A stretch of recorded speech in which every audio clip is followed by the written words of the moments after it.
Đây kìa, anh đập nó ra nó mất bán kìa. Em đi là một bán đi. Một bán đi, một bán.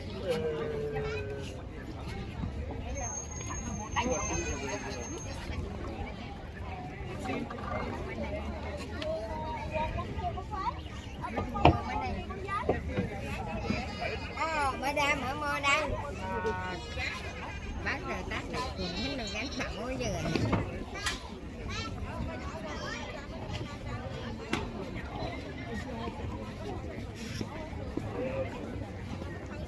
đây